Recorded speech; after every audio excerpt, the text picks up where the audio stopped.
Bueno, queridos estudiantes, vamos a empezar entonces la segunda parte de digestión y absorción de carbohidratos, pero esto que es una nueva temática que estamos incluyendo dentro de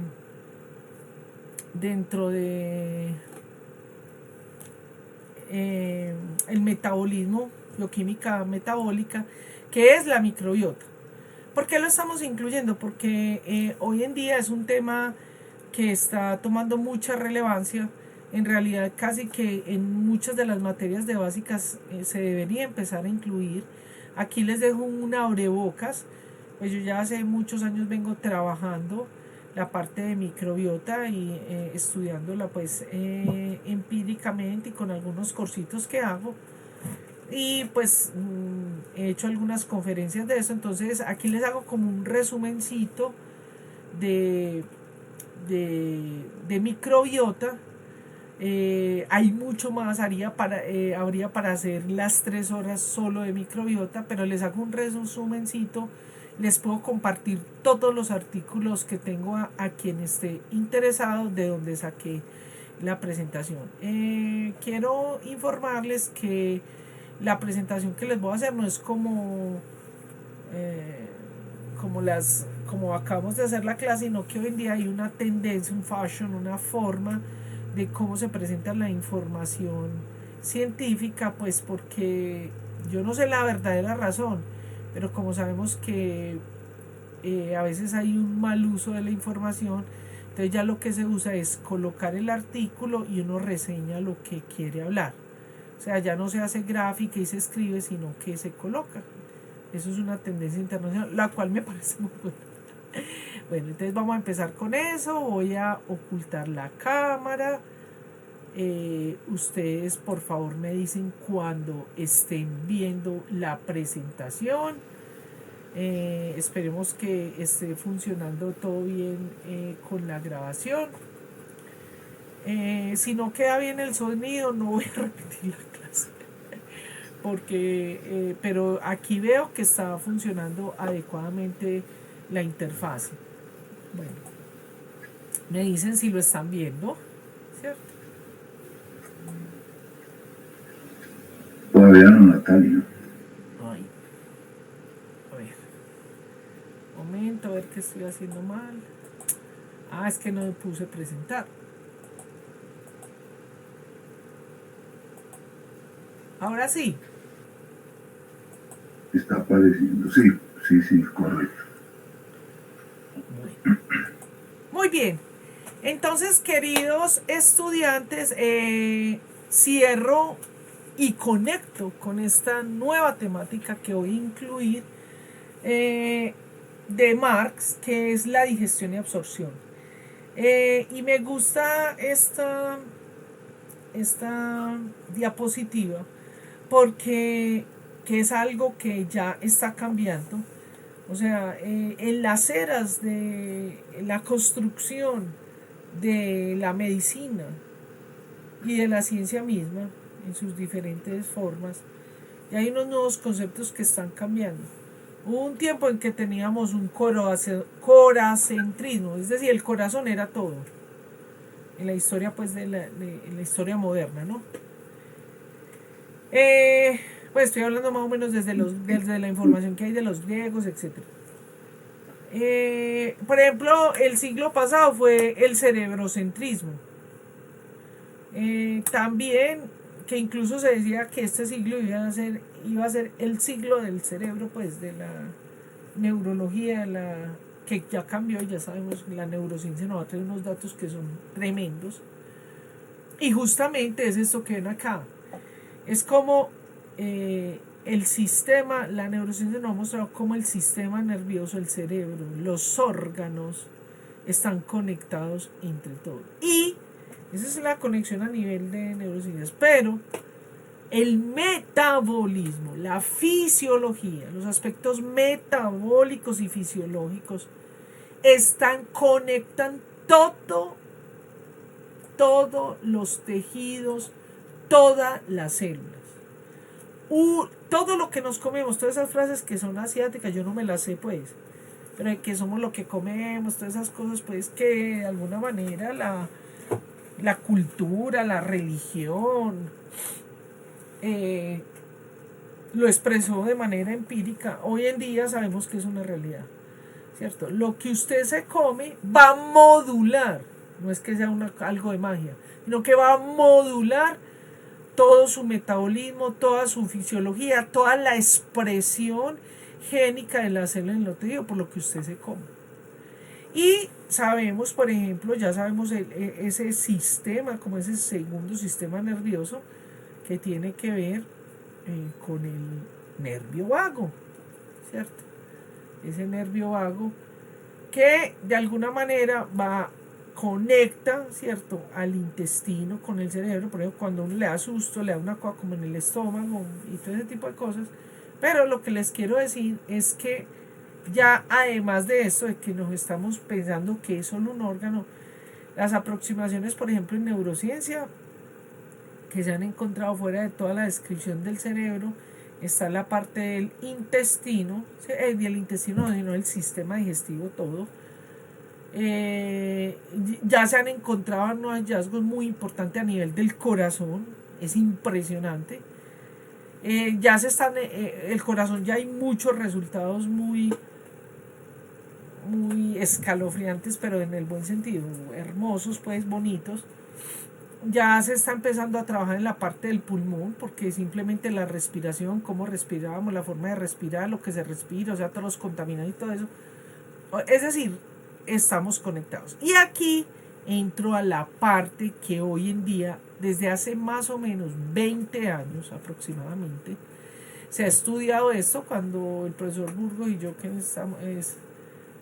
ya cumplimos este año 30 años de acercarnos y conocernos. Pues en ese entonces eso era casi como ciencia ficción, profe, ¿cierto? Cuando se hablaba incluso de la materia fecal como una metodología de tratamiento. Eso era ciencia ficción. Sí. Ciencia ficción. Bueno, pero ya hoy en día, pues eso está cambiando dramáticamente. ¿Y por qué? De hecho, ya se está promoviendo en los artículos, ya casi que es muy anticuado decir el individuo, porque ya sabemos por todas las investigaciones, esto todavía está en transición, esto es aquí que les estoy mostrando, es como a lo que se va orientando la ciencia. Porque la ciencia ya ha encontrado que verdaderamente nosotros no somos un individuo aislado, ni siquiera somos un individuo aislado del entorno, o sea, del aire, de las plantas, de los animales, no.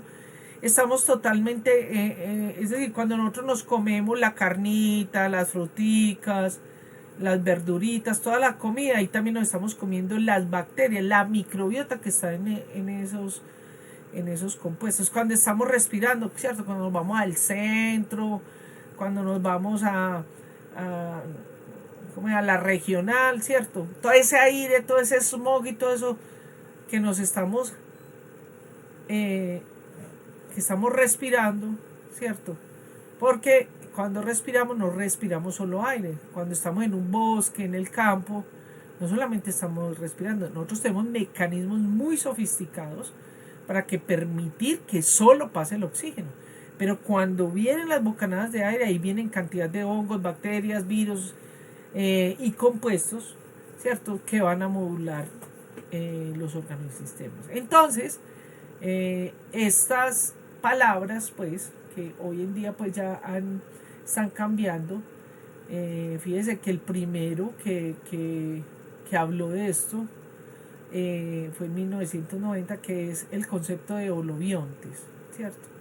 Y ese concepto de holobiontes hace referencia a que los individuos o las especies vivimos realmente somos unidades ecológicas, por lo mismo, porque realmente nosotros no estamos solos. Parte de nuestro peso es las bacterias, hongos, levaduras, parásitos, virus que tenemos. Pero además de eso, que ya ha cambiado de manera importante, ¿cierto? La función que tiene, eso no es un adorno, sino que, porque cuando hablamos de microbiota, y como lo vemos aquí, es la microbiota del intestino, pero nosotros tenemos microbiota en todas partes, en la piel, en los oídos, en las orejas, en la nariz, en la boca. ¿Qué quiere decir microbiota? O es lo que antiguamente llamábamos, todavía creo que se utiliza el concepto de la flora normal de la piel, del intestino, de la vagina, de la boca, de las orejas, en todas partes tenemos bacterias. Entonces esa concepción de holobionte, holo significa todos, viene del griego todos, vivo, de ser vivo, ¿cierto? Entonces este científico, ¿cierto?, fue el que empezó a trabajar, la verdad no he estudiado mucho sobre él, pero él empezó a trabajar el concepto, trabajó en lo que se llama la simbiogénesis y el simbiotismo, ¿cierto? Yo no he estudiado Natalia, mucho. Sí, profe. ella, ¿Cómo, profe? es ella, no es él, sino ella. Pues no sé, la verdad no sé. Bueno, ¿usted conoce algo, profe, sobre...? Es Lee Margulis, ella. Una señora que propuso, esa fue la que propuso que las mitocondrias vienen de bacterias. Pues esa no fue la esposa de Carl Sagan. ¿O no? Pues otra. Pero esta fue la que primero propuso eso. Ah, bueno, listo, bueno. Y, Muy bien, pero yo no y conozco eso, pues, no sé. y ahí viene lo que usted dice, todo lo que es simbiogénesis, simbiotismo. Ella es la que ya murió, pues ella es la que propuso eso. Listo. Muy bien. Entonces, y pues hoy en día, ¿y por qué estamos haciendo esa transición hacia denominarnos holobiontes? Justamente por estas investigaciones que vienen aproximadamente hace 20 años, se han ido desarrollando y cada vez toman mayor relevancia. Y entonces es todo el tema de microbiota. Microbiota es lo que antes se conocía como flora bacteriana.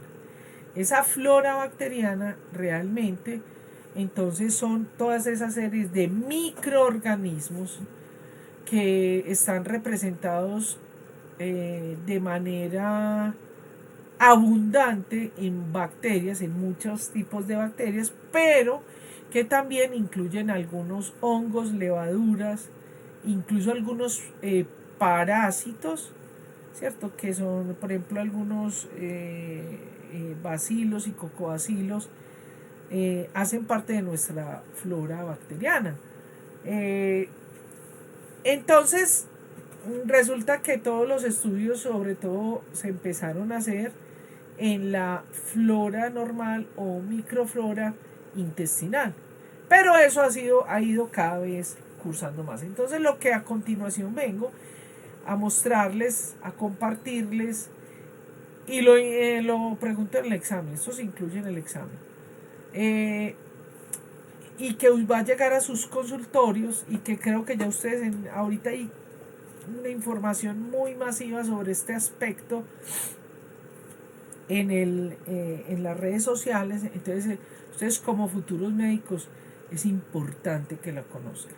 Entonces básicamente lo que tenemos es que nosotros tenemos esa flora bacteriana, y entonces dependiendo en la parte del intestino en el que esté, vamos a verlo más adelante, pues hay diferentes denominaciones, pero básicamente es que en cada flora normal o microbiota existen diferentes poblaciones. Esas poblaciones bacterianas tienen que estar en un rango determinado. Entonces, cuando alguna de esas poblaciones se aumenta o se disminuye por los sustratos que ellas tienen, que vienen producto de nuestra alimentación, esas poblaciones bacterianas van a aumentar o van a disminuir, ¿cierto? Y eso se va a traducir en una disbiosis, una disbiosis. Es decir, esa disbiosis entonces va a hacer que, por ejemplo, ¿cierto?, se aumente determinado número de bacterias que están implicados en la digestión, en la fermentación, en la producción de ciertos compuestos que no podemos obtener, que nosotros no tenemos, no somos capaces de sintetizar y producir. Son las bacterias, por eso ya las necesitamos. Porque el siglo pasado, después de mediados de siglo, hubo una prominente promoción de la asepsia total. Pues eso, la asepsia es bueno para cuando estamos haciendo una intervención quirúrgica, para ciertas condiciones y ciertos estados genéticos y metabólicos de personas. Pero en realidad nosotros necesitamos las bacterias. Entonces, cuando esto se aumenta, lo que va a hacer es que va a afectar, ¿cierto?, esa absorción y transformación de los alimentos. Y es todos los combustibles. Por eso esta parte de microbiota no solamente está dirigida a los carbohidratos, y la puse acá, ya voy a decir por qué, pero está relacionada con todos los alimentos, con todo lo que consumimos, es decir, con azúcares, carbohidratos, lípidos, ácidos grasos, proteínas, microelementos, vitaminas. Y lo que les traigo al final de la presentación es que cuando tenemos ciertas patologías, esas patologías, los compuestos que se acumulan derivados de esas patologías afectan nuestra microbiota y pues producen enfermedad. O, en otro sentido, que es el más grave, la alimentación moderna, que es decir, toda esta microbiota y nuestro metabolismo evolucionó. Puede ser que más adelante sea diferente, pero evolucionó y venimos todavía, nosotros tenemos remanentes. No sé si vieron los videos que les envié de cómo era en la edad de piedra y en el neolítico, pero nosotros todavía tenemos remanentes de ese metabolismo. Es decir, nuestra microbiota, o sea, nuestro sistema, nuestro metabolismo no está preparado evolutivamente para la vida moderna que tenemos, para esas cantidades de este monosacárido venenoso, horroroso, que es indispensable, como ya lo vimos, pero que en la forma en que lo estamos consumiendo es un veneno. Cuando usted le echa azúcar a su jugo, a su tinto, a su chocolate, a su café, a lo que sea, está echándole veneno. Y un veneno, un rico, que algo muy bueno, pues, un rico veneno. Pero el problema de ese veneno radica en eso, en que esto lleva a una disbiosis, además de otros, pero aquí vamos a hablar es solo de la microbiota. Pero no solamente es la glucosa, porque acuérdense que el problema, incluso si nosotros no, como era en la antigua, en los siglos pasados, ¿cierto?, no comían, comían, le echaban azuquitar, le echaban miel a su chocolatico, al café, a los juguitos. No habían todas las enfermedades y problemas que hoy tenemos, pero ellos no consumían productos de la industrialización, lo que vulgarmente se oye en redes sociales como todos los alimentos que vienen en paquetes, que son industrializados. Porque todo lo que nos comemos en paquete tiene básicamente tres cosas: glucosa, tiene saborizantes, la glucosa hace parte de eso, y sal. Esas tres cosas casi todos los productos industrializados los tienen. Entre los saborizantes está el glutamato de sodio, glutamato de potasio, que pues también es nefasto, y todos estos tres lo que van a llevar es a una disbiosis. Ahora, en cuanto a la carne y los excesos de carnes, pues también tienen afecciones, pero muchos de los problemas de comer excesos de carne no solamente es en el combustible, sino que estos animalitos que nos consumimos no son los que vamos y cazamos, sino que son animales que son masivos, donde les dan excesos de ciertos alimentos, les dan antibióticos, les dan algunos de las carnes les ponen hormonas y sustancias con fines económicos. Entonces la carne que nos comemos no es la misma que nos estábamos comiendo en el Neolítico, en la Edad de Piedra. Entonces eso también va a afectar. Entonces resulta que esas bacterias, ¿cierto? Que son los nuevos hallazgos, van a producir una serie de compuestos que son la materia prima para producir muchos de los compuestos que nosotros necesitamos. Por ejemplo, un neurotransmisor, ¿cierto? Ya se conoce que la mayor parte de los precursores que vienen para la producción de serotonina vienen es de los compuestos que han hecho las bacterias, no nosotros. Por eso ya incluso hay nueva información donde se sabe que eso va a cambiar. Estamos en una transición, eso no es ya. Todavía nos falta investigar mucho, pero ya hay avances muy importantes, donde por ejemplo en los pacientes que tienen problemas psiquiátricos, la mayoría de estos, ojo pues con esa información, porque esa información hay que estudiarla y verla. No es que si yo con esto que yo voy a decir voy a dejar mi tratamiento psiquiátrico, no. Eso es un trabajo mancomunado con los diferentes especialistas para que usted haga eso. No es así con frases que uno va diciendo una clase o que dice por ahí en internet, no. Hay que estudiar y saber. Entonces, por ejemplo, se sabe que, por ejemplo, sobre todo en enfermedades que trabajan con medicamentos que tienen que ver con la expresión de los recaptadores de serotonina, solamente el 30% es lo que realmente funciona. Muchos de estos pacientes, incluso con el cambio de dieta, mejorando la disbiosis que tiene y cambiando ciertos alimentos, entonces incluso pueden dejar de tomar el medicamento, los de recaptadores de serotonina, o sea, por ejemplo, la fluoxetina, y tiene que ser, o sea, eso tiene que ser, no es de que yo mañana dejo de tomar la fluoxetina y ya me como que la cambocha, que el yogur, que no, eso no, o sea, los probióticos, no. Eso tiene que ser un trabajo mancomunado en los meses, un desmonte del medicamento, una adquisición de los nuevos hábitos, porque si no las consecuencias pueden ser más graves. Pero ya hay estudios que nos dicen eso. Entonces, así tenemos que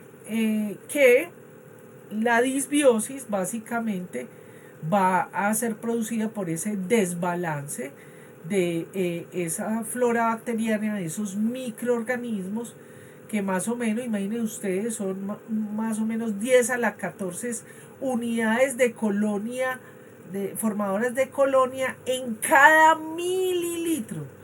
O sea, tenemos muchísimos, o sea, ya no me acuerdo el dato, pero creo que eso representa como 4 kilos, de 2 a 4 kilos, si aisláramos todas las bacterias nuestras. Entonces, pues aquí es muy importante saber, aquí ustedes van leyendo todo este tipo de bacterias, ¿cierto? Que cuando ellas se desbalancean pueden ser patológicas. Lo importante de estas bacterias es que ellas tienen esa función de ayudarnos a digerir todos esos grandes polímeros, esas grandes estructuras, grandes cadenas, o sea, carbohidratos, lípidos, proteínas. Ellas ayudan en ese metabolismo, ayudan a que sea mejor la absorción. Entonces, fíjese que en ese sentido las bacterias van a tener una misión, una función en toda nuestra fisiología y en nuestro metabolismo. Esas bacterias, todo este grupo de bacterias que vemos aquí, van a estar en el tejido intestinal, en el epitelio que está en el lumen intestinal. Pero ojo, eso no es solamente en el colon, no, está en todo el sistema digestivo. Por eso ustedes escuchen, el que más tenemos pues es la disbiosis, pero dependiendo donde esté ubicado, ya tenemos algunos, hoy en día hay algunas herramientas diagnósticas, ¿cierto? Que son muy buenas, muy eficientes, que algunas veces el tratamiento puede ser simplemente con probióticos y prebióticos, porque todavía apenas estamos avanzando en eso, pero hay algunos, como es el caso del SIBO, que evidentemente, dependiendo el que se encuentra, hay que tratarlo con antibióticos. Y a veces la disbiosis es tan severa que necesitamos matar todas esas bacterias, ¿cierto? Y las pocas que quedan hacen una recolonización. Entonces tenemos varios tipos de afecciones o de disrupciones de la microbiota. Así tenemos, por ejemplo, lo que es el SIBO, que es el sobrecrecimiento bacterial del intestino delgado, o el LIBO, que es el sobrecrecimiento del intestino largo, o tenemos por ejemplo, el SIBO, que es el sobrecrecimiento de hongos, de levaduras en el intestino delgado, o tenemos el IMU, ¿cierto?, que es el sobrecrecimiento intestinal de metanógenos. Entonces, fíjense que todo esto, por ejemplo, el SIBO aquí en SimLab, ¿cierto?, prestan el servicio para la determinación de SIBO. Usted simplemente sopla y ¿qué es lo que detecta el procedimiento? Como ellos hacen unas fermentaciones, entonces producen unos gases. Esos gases, a veces esos malos alientos que sentimos de algunas personas, esas personas que tienen una gastritis, que no tiene Helicobacter pylori, que lo manejan con toda la gama de medicamentos que hay para la gastritis y no funcionan, que tienen unos eruptos o gases que salen por la boca y que usted le siente un aliento muy característico, que generalmente son bacterias que producen compuestos azufrados que son muy volátiles y se sienten. Entonces, estos paraclínicos para el diagnóstico lo que detectan son todos estos gases. Para el SIBO generalmente son bacterias, hay que hacer un tratamiento, o sea, se puede hacer el cambio de dieta, pero generalmente como esas poblaciones son muy agresivas, entonces hay que hacer un tratamiento con antibióticos. Pero les digo, eso tiene que ser con personas expertas que sepan de eso. Bueno, no voy a entrar en más detalles de los otros. Por ejemplo, el crecimiento fúngico, pues o sea, de hongos, son levaduras sobre todo, también en aquellos pacientes que usted les llegue, sobre todo los que se van a dedicar aquí a gastroenterología, que no les funcione el tratamiento, piensen en que de pronto pueden tener este tipo de cosas que simplemente con un antibiótico y una nueva repoblación con probióticos y prebióticos pueden mejorar al individuo. Ahora, lo que ya, y vengo a mostrarles, es que hay una serie de hallazgos que demuestran, y están muy bien caracterizados, que demuestran que estas poblaciones bacterianas determinan la salud de nosotros. Bueno, entonces también quiero recordarles que, cierto, tiene importancia y se han desarrollado, y la mayoría de estudios están relacionados con la microbiota que está en el intestino grueso, en el intestino delgado, en el estómago. Pero, y con mayúscula, hay que recordar que desde la cavidad misma oral puede uno tener. Por ejemplo, toda la gente que utiliza todos esos enjuagues bucales son horrorosos. Eso destruye la flora bacteriana. Y lo que causan eso, junto con las cremas dentales, cuando no se utilizan adecuadamente, son disbiosis a nivel de la cavidad oral. Bien, ahora en el estómago ustedes bien han conocido El Helicobacter es muy conocido y se han hecho muchas investigaciones y se sabe, pero hay uno que es la cándida, que no solamente está en el estómago, sino en el intestino delgado, bueno, en todo el intestino, pero que puede provocar esa disbiosis de manera importante y es muy difícil de manejar y de tratar. Entonces hay que ir a especialistas de esto que sí. Aquí pueden ustedes ver la cantidad de células, ¿cierto? Por ejemplo, que tenemos en el ilion proximal son aproximadamente 10 a las 3 millones por mililitro. En el colon es 10 a las 12 células por mililitro. La mayoría de ofertas de probióticos y prebióticos vienen en estas, traen toda este tipo de bacterias. Y con respecto a eso, porque ya lo que sigue adelante, lo que les voy a mostrar es simplemente como las evidencias de las aproximaciones que se han hecho en algunas enfermedades. El mejor tratamiento para las disbiosis gástricas están con los probióticos y prebióticos. Entonces los probióticos que vienen pues como medicamentos, como todo lo que yo mencioné aquí de productos farmacéuticos o farmacéuticas, no es porque ni me pagan ni le estoy haciendo propaganda, simplemente es por lo que hay y conocemos, como el Enterobacter, ¿cierto? No me acuerdo ya cómo es el nombre comercial, ¿cierto? Este tipo pues son muy buenos, son muy costosos, pero realmente a veces no son tan eficientes. ¿Por qué no son eficientes? Porque lo más importante en un tratamiento de disbiosis, primero, es caracterizar. Ay, vea, perdón, antes de empezar eso del tratamiento, se me olvidó decir que para el SIBO hay, y también hoy en día, que en Similab y en las grandes ciudades hay laboratorios que hacen la caracterización de poblaciones bacterianas a nivel genético en materia fecal, ¿cierto? O sea, del intestino grueso.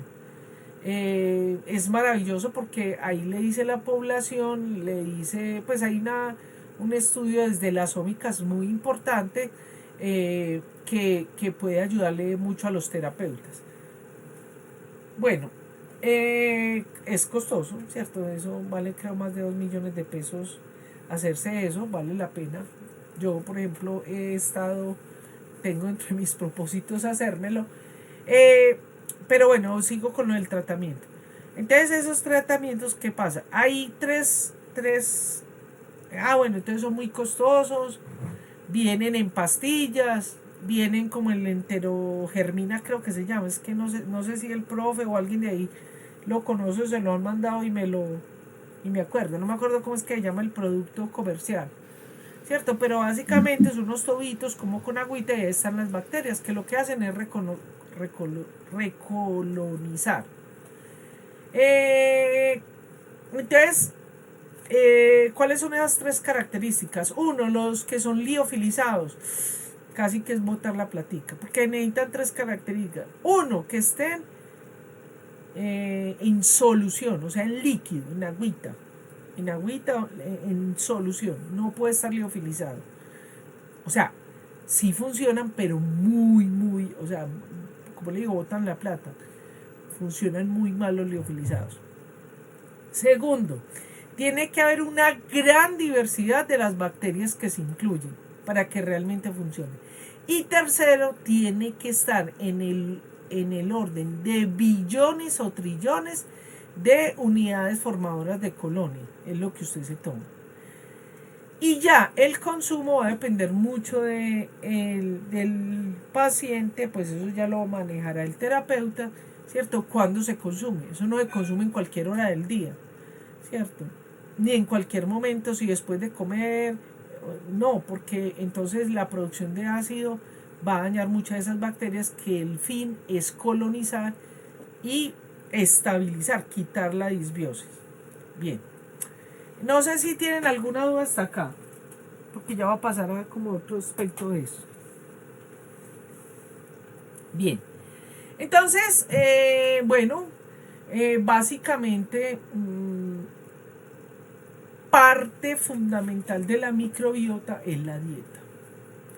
La dieta es la que va a modular, es la que va a patrocinar el crecimiento, la inhibición, el sobrecrecimiento de las poblaciones bacterianas, ¿cierto? Entonces, la dieta, por eso usted hoy en día y los futuros médicos van a muchos de los tratamientos, ustedes saben que yo no soy médica, grábeselo, no soy médica.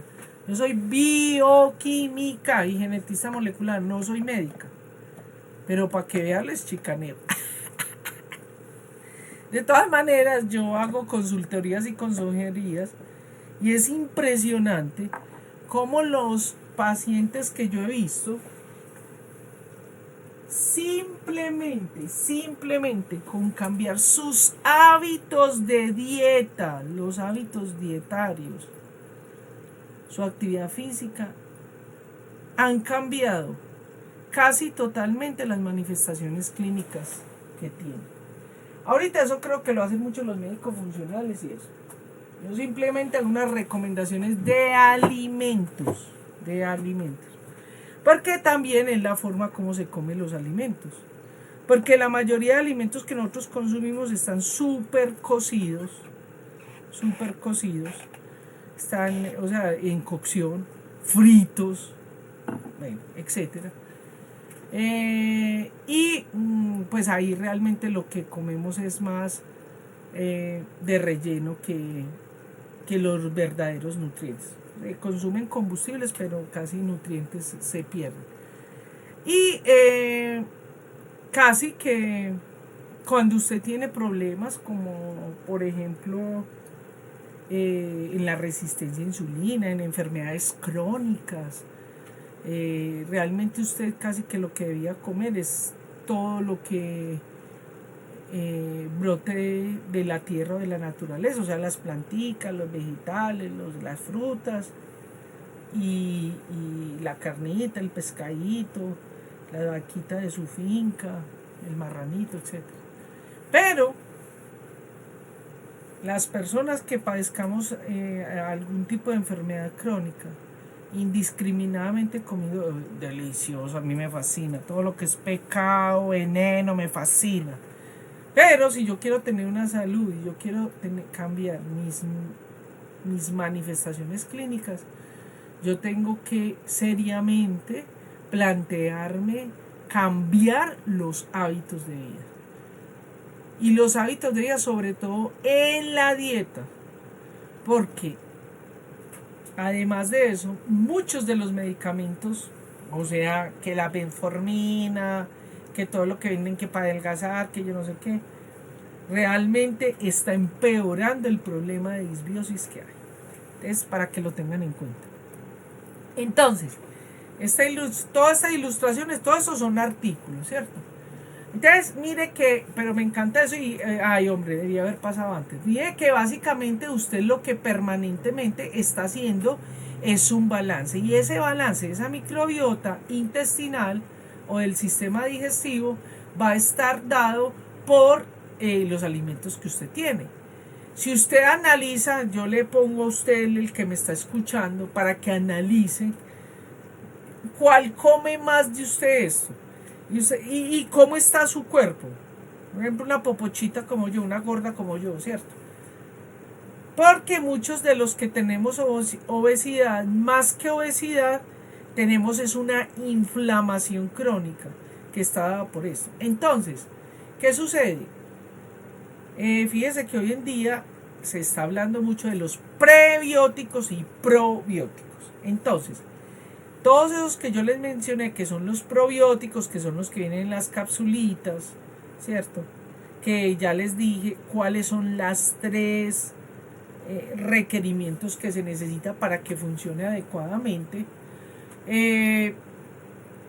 Todos ellos, realmente lo mejor sería cambiar los hábitos de vida, porque así usted tome por ejemplo el enterogermina o yo no sé cómo se llama, pues buenísimo cuando usted tiene una super enfermedad, una diarrea y todo eso, sí, excelente. Pero ya en la vida normal y eso, que muchas veces, tiene disbiosis y le mandan eso, realmente la mejor estrategia, incluso que es más económica y puede llegar a ser más sabrosa, desafortunadamente porque nosotros tenemos un palataje muy mal, pues nosotros somos muy criollos, ¿cierto?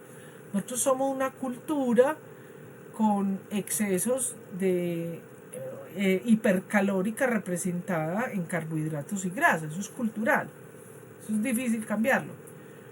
Pero ustedes también han escuchado mucho lo de la dieta mediterránea, los beneficios de la dieta mediterránea, y básicamente es porque tienen esos prebióticos.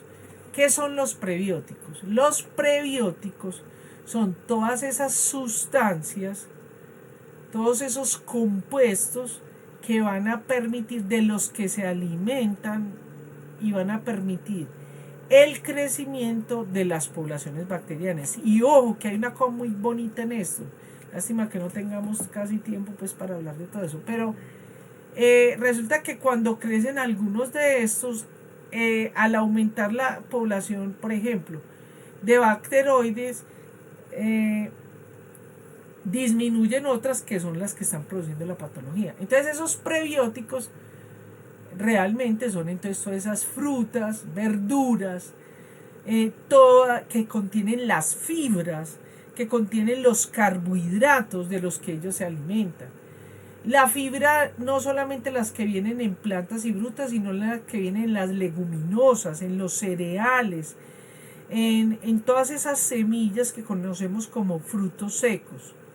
Pero también tenemos unos grandes prebióticos que son en los fermentados. Antiguamente no había nevera. Antiguamente los alimentos, las carnes, las frutas, sobre todo en los países con estaciones, se preservaban en sal o en vinagre.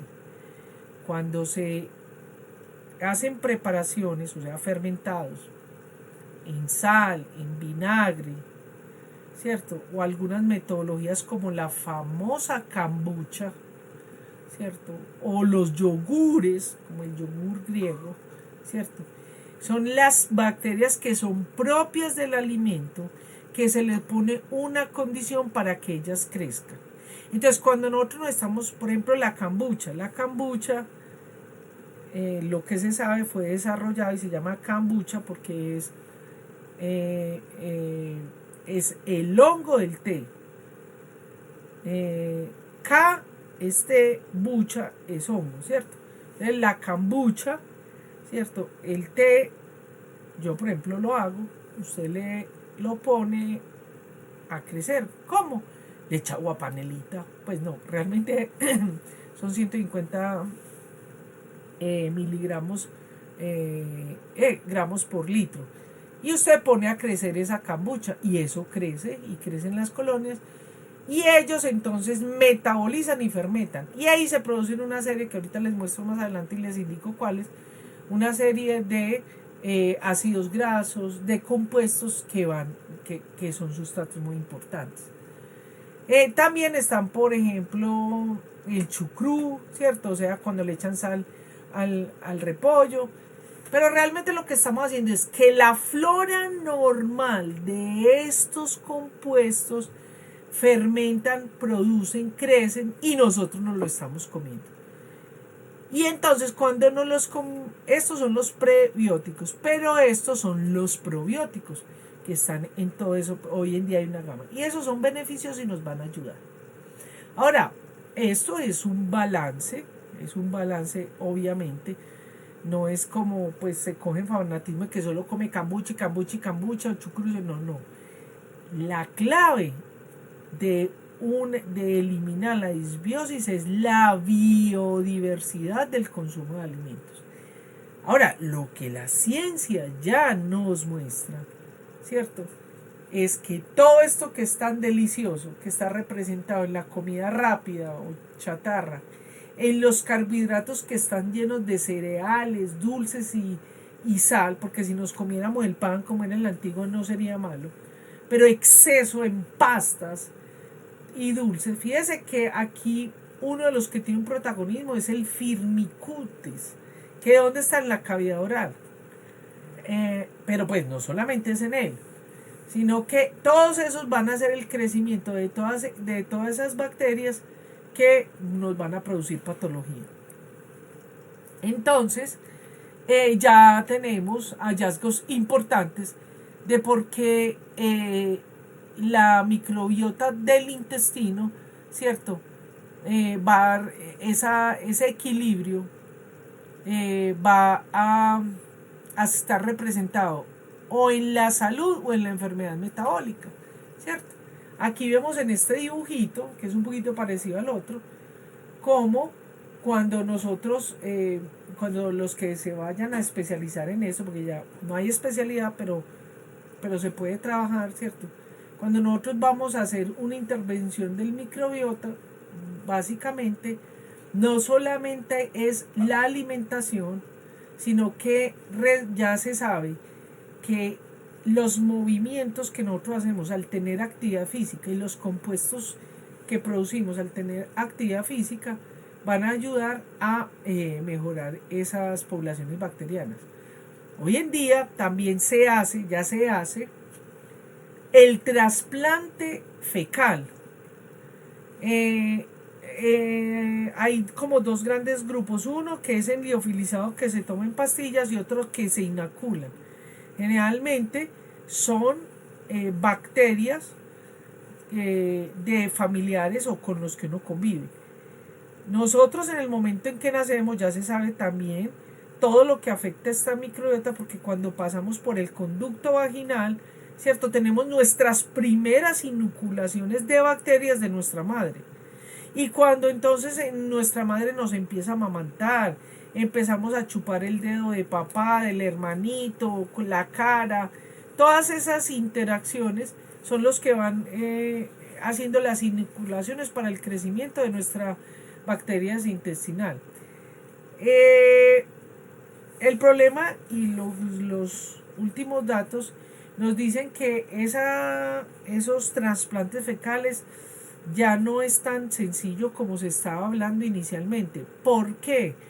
Porque se sabe que el trasplante fecal es casi como el trasplante de un órgano, porque inmediatamente se hace ese trasplante se disparan todos los mecanismos inmunológicos como en cualquier órgano. Entonces todavía nos falta mucho, estamos muy en el principio de eso, ¿cierto? Ahora, los tratamientos que ya son terapéuticos, como les digo, pues están basados casi que es a modular todas esas poblaciones. No voy a entrar en detalles en esto. Aquí les muestro, para quien aún sea escéptico de esto, que realmente son escépticos es porque son ignorantes y no han estudiado el tema. Es que aquí, por ejemplo, en este estudio es muy interesante porque se hace pues una comparación, ¿cierto? Cuando tenemos dietas bajas por ejemplo, en las grasas y proteínas animales, ¿cierto? Porque, mejor dicho, el exceso de cualquier cosa que nos comamos es mala. Como les digo, lo importante es la biodiversidad. Entonces, básicamente, lo que se va a traducir eso es en la microbiota, y ojo con eso, esto aquí significa son esos ácidos grasos de cadena corta. Cuando les hablé de los fermentados, o sea, que la kombucha, esos prebióticos, que en la antigua se lo comía normal porque no había nevera, ¿cierto? Esos vinagres, el vinagre balsámico y todo ese tipo de cosas, realmente ellas lo que producen, porque nosotros no producimos adecuadamente, ¿cierto? Es entonces esos ácidos grasos de cadena corta representados en el propionato, el acetato y el butirato, ¿cierto? Que ya sabemos que hay unos receptores y que pueden entrar y van a modular muchos compuestos, entre ellos pues hormonas y compuestos que tienen que ver con el metabolismo, ¿cierto?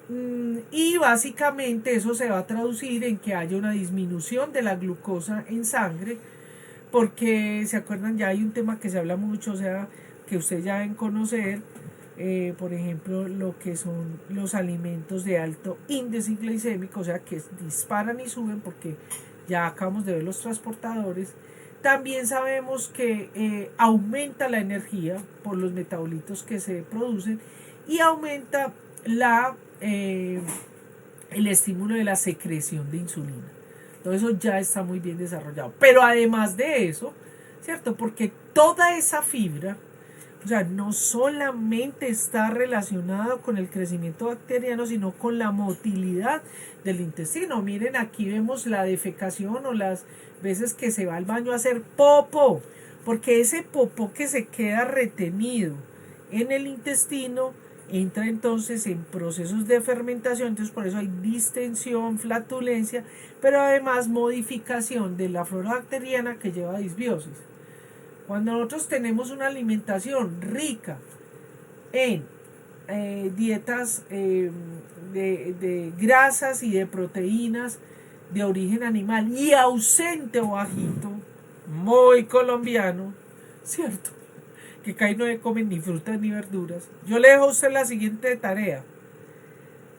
Le dejo la tarea no para que me la conteste, sino en su mente. ¿Cuántas frutas y verduras se comió usted el viernes que estaba en la facultad? Y en el fin de semana. Contéstese y analice su estado de salud. Entonces, cuando estas son ricas, las dietas ricas en ácidos grasos y proteínas de origen animal y bajo en fibras, fíjese y verá que la deposición, por eso muchas personas refieren su estreñimiento. Pero además de eso, el problema es que la cantidad de compuestos, ¿cierto? Como aminoácidos sulfurados, ¿cierto? La cantidad de compuestos como aminoácidos aromáticos y otros aminoácidos van a modular la producción de ciertos compuestos. Es el caso, por ejemplo, de estos aminoácidos aromáticos como la tirosina, fenilalanina, triptofano, que ustedes bien saben que entran a la sangre, van al cerebro, entran por el LAD, que es el transportador de aminoácidos ramificados, ¿cierto? Y que son la materia prima para producir muchos neurotransmisores como dopamina, serotonina, etcétera, etcétera. Entonces, claro, esto va a hacer que todos estos compuestos van a crecer poblaciones bacterianas, ¿cierto? Que lo que van a producir es entonces reducción de sulfatos, de aminación, de descarboxilación, etcétera. ¿Y eso en qué se va a traducir? En el lumen, ¿cierto? Que va a haber menos secreción de moco, va a haber amonio, aminas, hidrogeniones CO2, metilos, metinos, pues una cantidad de compuestos, estos que son productos de los fenilacetatos, pecrosol, fenilpropionato, los que aumentan el pH como los indoles, el acetaldehído, bueno, etc. Todos estos compuestos van a dañar y es lo que nosotros tenemos una impermeabilidad para esos compuestos, pero todos estos compuestos van a convertir en estas células de cepillo y se traduce en una permeabilidad en estas células y entonces todos estos compuestos van a pasar. ¿Y en qué se va a traducir? En que se aumente los niveles de glucosa, van a ser más altos, los metabolitos tóxicos, la endotoxemia va a ser más alta y se va a disminuir la secreción de la insulina estimulada por la glucosa. Entonces, sin hablar pues de estos compuestos que son aminoácidos ramificados y otros compuestos que vamos a ver más adelante. No voy a hablar en detalle de esto, pero ustedes aquí en esta gráfica lo que nos está mostrando que sucede, taxa, es decir, son viene de taxón, ¿cierto? O sea, las diferentes como poblaciones bacterianas. Entonces, de acuerdo al estado de salud que usted tiene, como por ejemplo la malnutrición, en enfermedades metabólicas, en enfermedades cardiometabólicas o en la diabetes, ¿cierto? Miren cómo se van modulando estas poblaciones bacterianas. Pero además reconociendo que cuando usted tiene una alimentación que reduce reduce o aumenta estas poblaciones bacterianas, entonces usted a largo plazo desarrolla una diabetes tipo 2, generalmente es por malnutrición, o sea, por malos hábitos de alimenticios, enfermedades hepáticas, enfermedades cardíacas, enfermedades metabólicas. Miren esta belleza, me encanta, la adoro.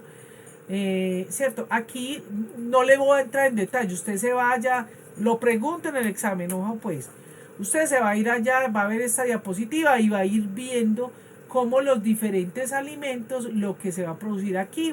Tengo una diapositiva muy importante, ¿cierto? Porque lo que tiene que ver con el metabolismo de ácidos grasos, la arteriosclerosis y la inflamación, ¿cierto? Pero mire cómo lo que nos comemos hace crecimiento de poblaciones bacterianas que van a producir una serie de compuestos en los cuales nosotros tenemos receptores a nivel celular de esa célula en cepillo que permiten que entre en nuestro organismo, sin hablar de la permeabilidad intestinal.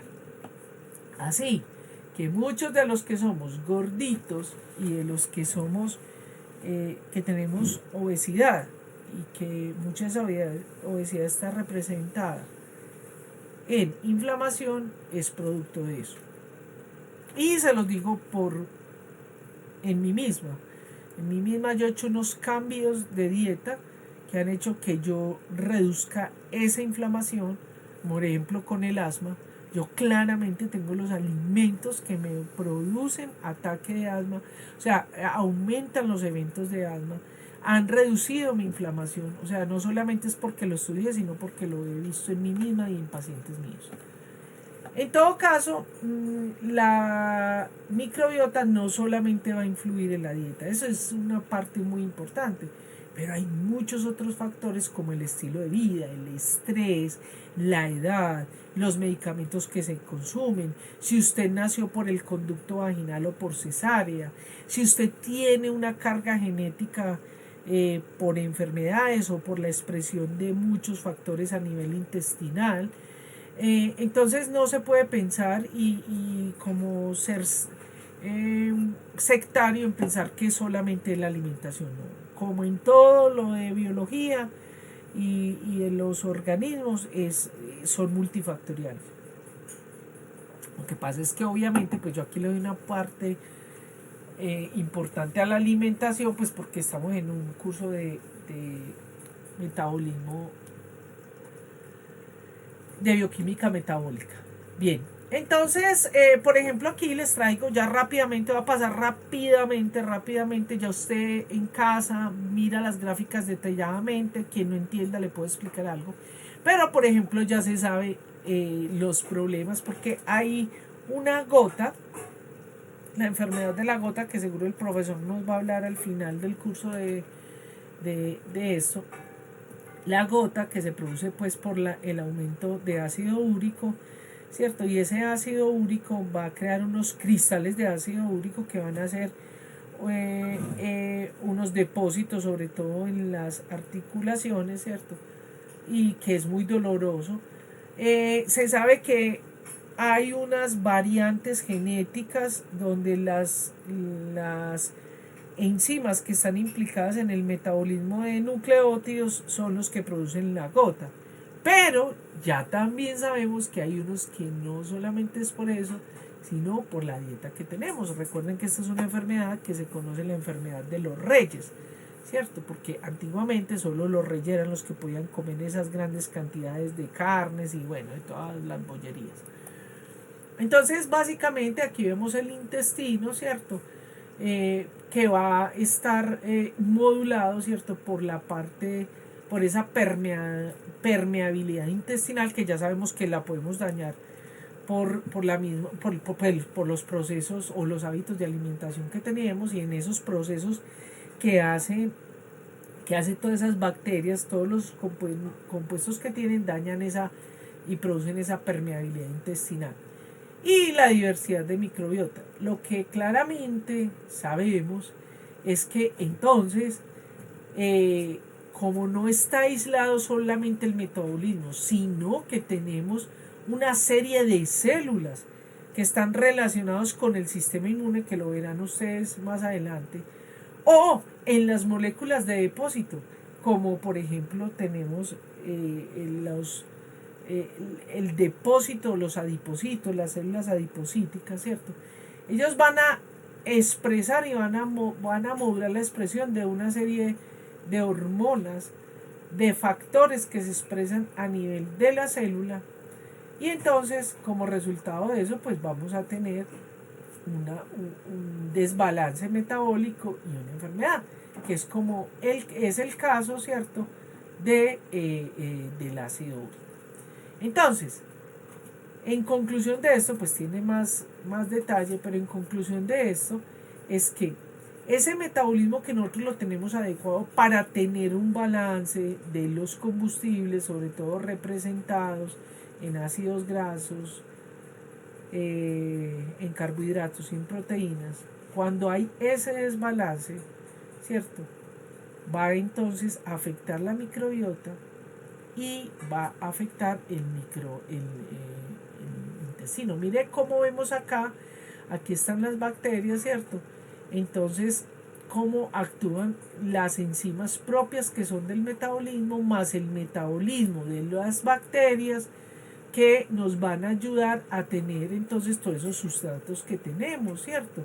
Por ejemplo, aquí lo que quiero resaltar en esta gráfica es cómo las bacterias nos ayudan a eliminar esos, o sea, nosotros tenemos la batería en nuestro organismo de enzimas y metabolismos que hacen eso, para eliminar el ácido úrico. Nosotros eliminamos el ácido úrico a través de la orina, ¿cierto? Y también, pero también está que nos ayuda a eliminar esos excesos que tenemos de ácido úrico en la materia fecal, nos lo ayuda a eliminar las bacterias. Cuando esas bacterias son moduladas, por lo tanto, va a haber mucha más cantidad de ácido úrico a nivel sanguíneo. Y eso se va a ver traducido en una hiperuricemia, pero que además esas bacterias entonces van a cambiar el pH, la temperatura, muchos de los elementos y iones, ¿cierto? Y entonces vamos a tener pues la gota, ¿cierto? Se va a producir todos esos cristales de ácido úrico, ¿cierto? Y se va a producir la enfermedad. Pero no solamente todo esto que estoy hablando relacionado con la gota, sino que, porque lo que nos han enseñado es que, y realmente es así, es que esos cristales de ácido úrico se van a depositar sobre todo en las articulaciones, pero además de eso ya se ha encontrado que estas bacterias estimulan la producción de moléculas del sistema inmune de inflamación, por eso es tan doloroso. Y esto no es solamente para la gota, es decir, todos aquellos pacientes que ustedes van a tener, que me duele aquí, que me duele allá, que me duele el codo, que me duele el brazo, muchas veces simplemente con cambiar su problema de disbiosis van a desaparecer todos esos dolores. Y los que tienen gota, al mejorar el problema de disbiosis, entonces mejoran considerablemente su estilo de vida. Porque además se van a modular la expresión de las moléculas que tienen que ver con el sistema inmune. Así podríamos resumir, ¿cierto? En los alimentos, me encanta esta figura, esta es la gota, ¿cierto? En los alimentos que van a aumentar y van a disminuir cierto tipo de situaciones. Entonces la excreción de ácido úrico, la filtración no soy capaz de decirlo, pero la homeostasis intestinal. Entonces eso, ¿en qué se va a ver traducido si yo cambio la dieta, cierto? Y por eso se va a disminuir las manifestaciones de la gota. Disminuye como se quita la disbiosis, o se mejora o se establecen hábitos que permitan una buena disbiosis. Entonces va a disminuir la inflamación, va a disminuir el estrés oxidativo, la absorción, etcétera. Bueno, por eso incluso hoy en día se está tomando el manejo de la microbiota como una terapia para todas aquellas enfermedades y procesos de inflamación. Ya muchas de las investigaciones, incluso políticas e investigaciones en salud, sobre todo investigaciones biomédicas, están poniendo la mirada en esto porque los resultados son impresionantes. Aquí les muestro en este artículo, esto es en Nature, donde nos muestran la relación entre la microbiota intestinal y la enfermedad de Parkinson. Está incluso muy bien caracterizado, pues yo no voy a mostrar todos esos detalles, pero básicamente lo que se sabe, incluso se está pensando que puede haber una enfermedad de Parkinson, incluso idiopática, es decir, que con todas esas cosas ricas, deliciosas, venenosas que nos comemos, estamos alimentando toda la flora bacteriana para tener nuestro futuro Alzheimer, Parkinson, etc.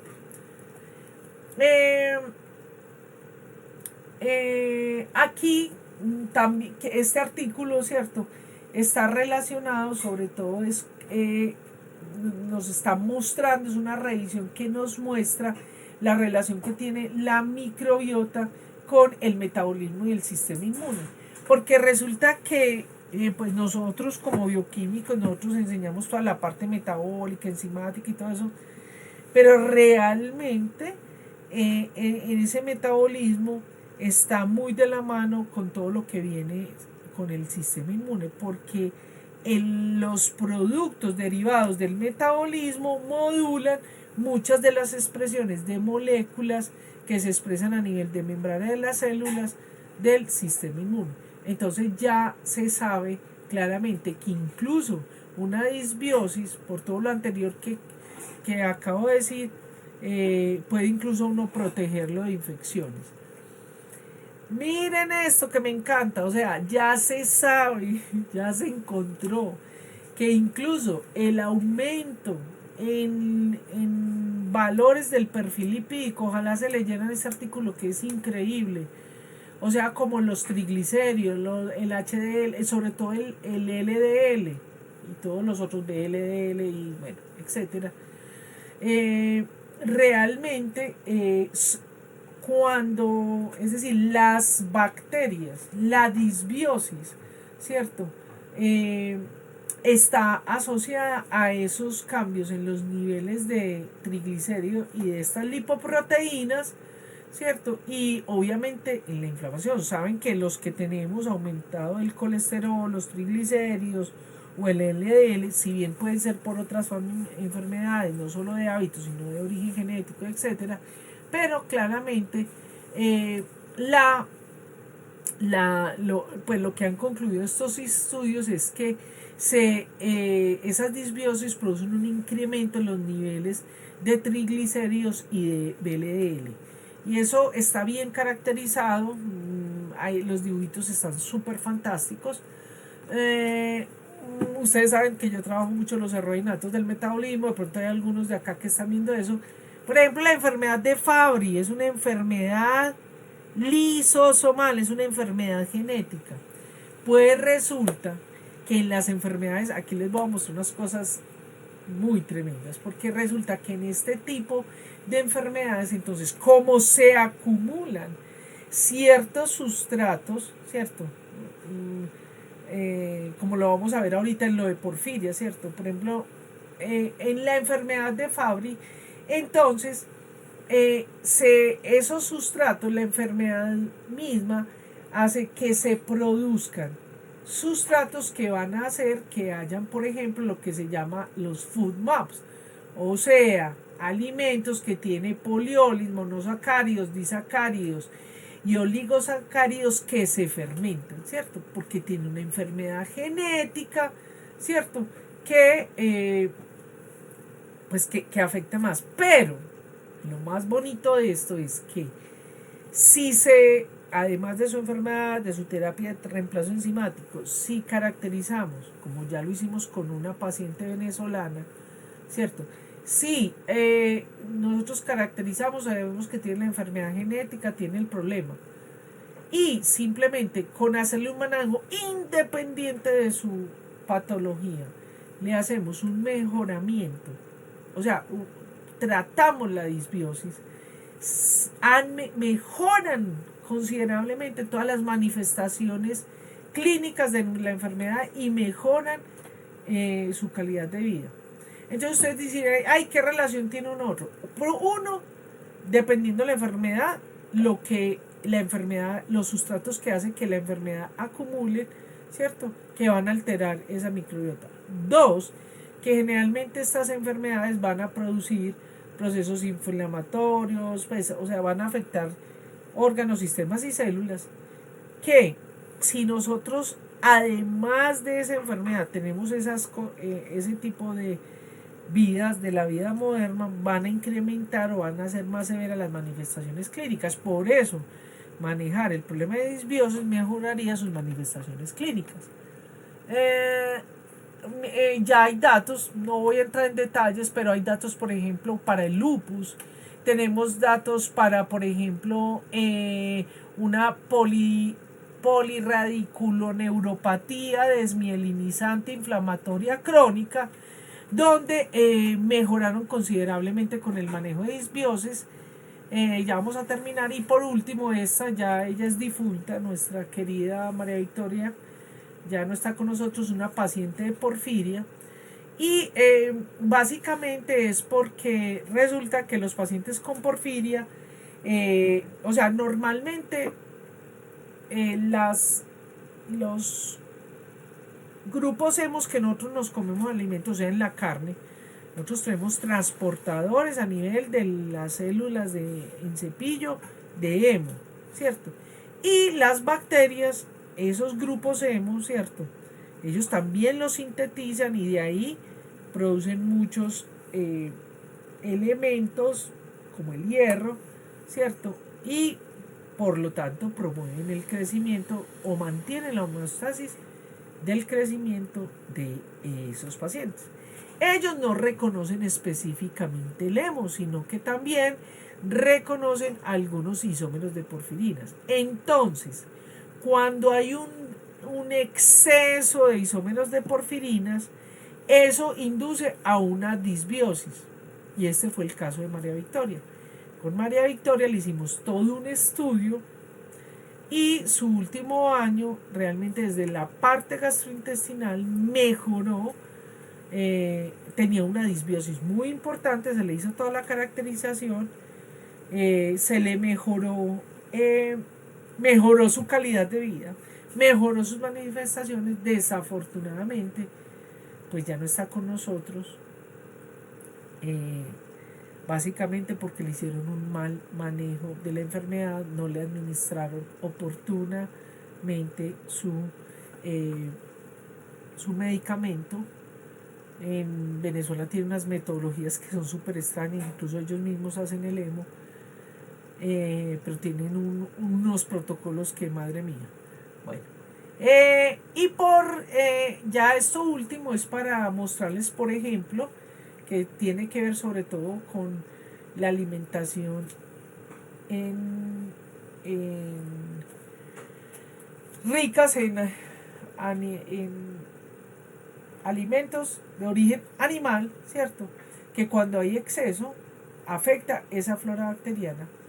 Que de hecho hay una enfermedad que tiene una deficiencia en una de estas enzimas que hacen que produzcan trimetilamina. Nosotros tenemos eso, que es el TAM y el TAO, ¿cierto?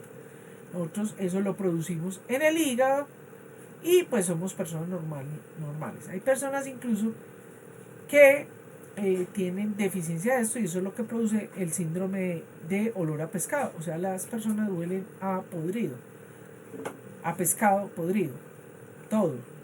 Su aliento, su saliva, su sudor, todo. Parecen como un zorrillo andando.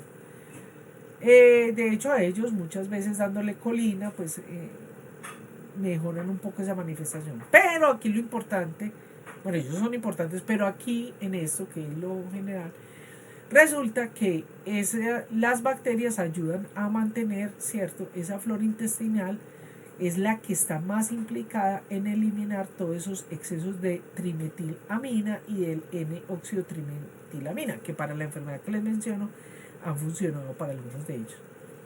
El hecho es que cuando son demasiados, resulta que cuando se produce demasiado eso, y además de eso tenemos una disbiosis, entonces tenemos mucho en el torrente sanguíneo y todos estos compuestos, o sea, la trimetilamina y el N-oxidotrimetilamina ocasionan enfermedades, o sea, disparan la arteriosclerosis y pues eso nos lleva a la enfermedad cardiovascular, a los accidentes cerebrovasculares y pues hasta la muerte.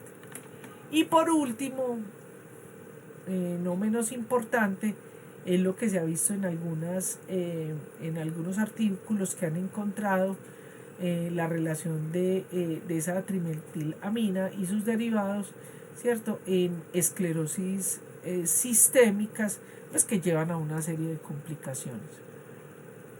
También está la parte de los ácidos grasos. Ustedes saben que nosotros metabolizamos los ácidos grasos, hacemos los diferentes compuestos a partir, por ejemplo, de colesterol, y pues muchos de esos derivados se van a la vesícula biliar, ahí reutilizamos algunos y el resto los eliminamos.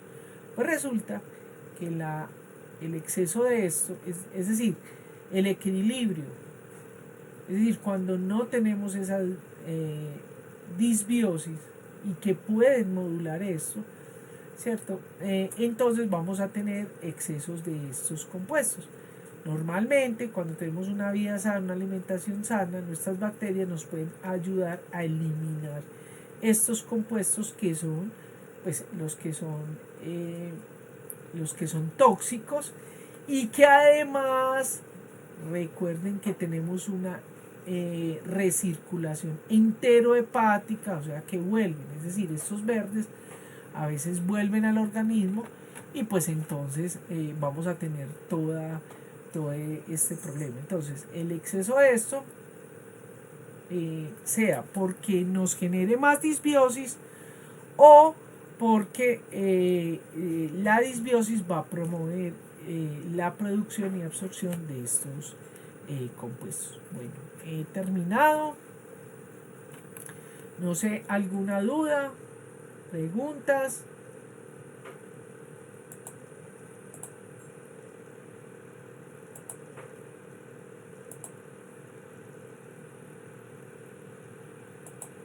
Bueno, chicos, ¿alguna duda, pregunta?